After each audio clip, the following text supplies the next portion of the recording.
তোমরা সবাই কেমন আছো? আশা করি তোমরা সকলে ভালো আছো, আর আমিও খুব খুব খুব ভালো আছি। তো গুড মর্নিং, সকাল সকাল সকাল সকাল এই যে চা খাচ্ছি, আর এই যে তার সাথে চিরা। আর আজকে প্রচুর ঠান্ডা, বাইরে প্রচুর কুয়াশা, আমাদের এখানে প্রচুর ঠান্ডা পড়ছে। আর ঠান্ডার মধ্যে মনে হচ্ছে না কোনো কাজ করি, জল ছানি, তাই আগে চা খাই গরম গরম।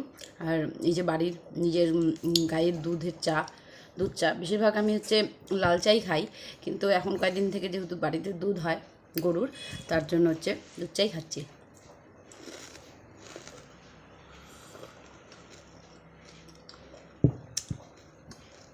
তো চলো দেখা হচ্ছে কাজ করা নিয়ে।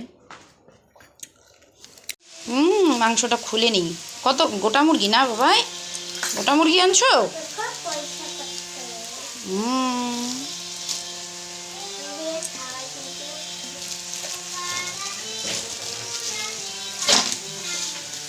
তাক তাক তাক ধিনা ধিন ধিন। এই যে মাংস রান্না করব, মাংস রান্না করব। সকাল সকাল শীতের সময় কিন্তু রৌদ্রটা খুব ভালো লাগে, আর উঠানে বসে বসে বিশেষ করে কাজ করতে খুব ভালো লাগে। আর মাকে বললাম যে মা, আজকে কয়টা বতুয়া শাক ভাজবো, তুমি কয়টা জমি থেকে বতুয়া শাক তুলে আনো। তো মা এখানে কয়টা বতুয়া শাক তুলে আনছে, আর রৌদ্রর মধ্যে বসে বসে বাজতেছে। কারণ ঘরে এত ঠান্ডা, যে ঘরে আর বসা যাচ্ছে না। আর মাঝে মাঝে আমিও ঘরে রান্না করতে করতে আবার বাইরে চলে আসি। কতদিন থেকে ভাবছি উনানে রান্না করব, কিন্তু উনানে রান্না করা হচ্ছে না, কারণ খড়ি শেষ হয়ে গেছে, খড়ি আনতে হবে, তারপরে আবার উনানে রান্না করা শুরু করব। আর এদিকে দেখো গরুর খাবার, এই যে বতুয়া শাক, মা মাঠের থেকে বতুয়া শাক আইনে বাইছে দিল, আর আমি রান্না করছি। রান্না একটু ভাজা করি, ভাজা করলে বতুয়া শাক ভালো লাগে, আর বতুয়া শাকের জল বেশি বেরোয়, ধোয়া। আর বেশি করে লঙ্কা দিতে হয়, আর রসুন দিয়ে সোমবার দিলাম, শুধু রসুন দিয়ে। এই শীতের সময় গরম ভাতের সাথে যদি বতুয়া শাক ভাজা থাকে আর একটু ঝাল ঝাল, কিন্তু হেভি খেতে ভালো লাগে। এই দেখো লঙ্কাগুলো ভালো করে এসে করে নিচ্ছি, একদম থেতলাই নিচ্ছি। কি করিস? আমি পড়বো বাবা। দেখি ওকে একটা পোয়াল গায়ের উপর ঢিল দিয়ে দে, ও গায়ে ঢিল দিয়ে দাও, পোয়ালটা দাও, ঢিল দাও।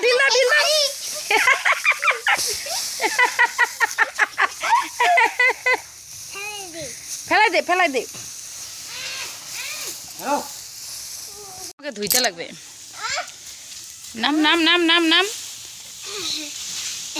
আর এদিকে সকাল সকাল এক গাড়ি পোয়াল আনলো বাবা। এর আগেও এক গাড়ি আনা হয়েছে, কিন্তু খেরের পালাটা দেওয়া হয় নাই। তা আমিও হচ্ছে সাথে সাথে বোঝাগুলা টানছি, কারণ একবারে তো এতগুলা বোঝা আনা যাবে না, তাই জন্য সবাই মিলে বোঝাটা টানাটানি করে যাচ্ছি।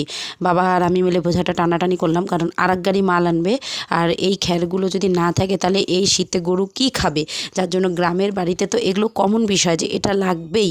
কোথায় খের পাওয়া যায় না যায় সেটা সারাক্ষণ খুঁজতে হয়, আর যত তাড়াতাড়ি আনা যায় তত তাড়াতাড়ি ভালো। আর আমি ভাবলাম কি, চলো আজকে অনেক দিন পর যখন ছোটোবেলার মতো খ্যার বিছানো আছে, তাহলে গিয়ে ঝাপাঝাপি করি। আর আমিও সাথে এত মজা করলাম, এত এনজয় করলাম, মনে হয় কি ছোটোবেলার মতো মনে হচ্ছে। ঠাকুমা বাড়িতে গিয়ে পোয়ালের মধ্যে ঘুমাইতাম, পোয়ালের মধ্যেই আমাদের বিছানা দিত রাত্রেবেলা করে, যে পোয়ালের মধ্যেই শুবি, দেখবি পোয়ালের মধ্যে কত গরম। যারা শো নাই তারা বুঝতে পারবে না যে পোয়ালের মধ্যে কত গরম। লেপের দরকার পড়ে না, বা তোষকেরও দরকার পড়ে না, এত গরম পোয়ালের মধ্যে। আর আমি আর আমার মেয়ে মিলে দুজনে ঝাপাঝাপি করে যাচ্ছি, আর পাশ থেকে বাবা দেখে যাচ্ছে যে হায় ভগবান, বাড়ির বউয়ের কি অবস্থা। আমার সব কিছু এনজয় করতে ভালো লাগে, কি আছে, বাড়িরই তো পোয়াল, ঝাপাঝাপি করবো না তো কি করব? রান্নাবান্না হয়ে গেছে, তার জন্য ঝাপাঝাপি করি। আমরা এখন পোয়ালের মধ্যে শুয়ে আছি। গ্রামে কত মজা, দেখো তোমরা শহরে এরকম মজা পাবা? গ্রামের মতো পোয়াল, জমি জায়গা, নদী, তারপরে পুকুর, কাদা, বৃষ্টি, বর্ষা, সব গ্রামে পাওয়া যায়, শহরে কিচ্ছু পাওয়া যায় না। এই দেখো,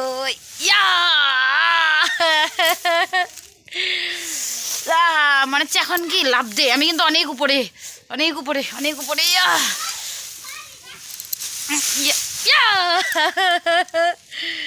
এই দেখো সকালের খাবার, এই রোদের মধ্যে বসে বসে খাচ্ছি।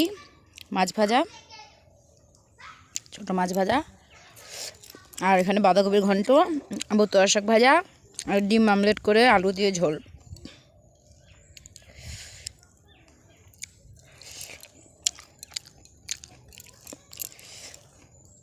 দারুণ খেতে গরম গরম ভাতের সাথে বতুয়া শাক ভাজা।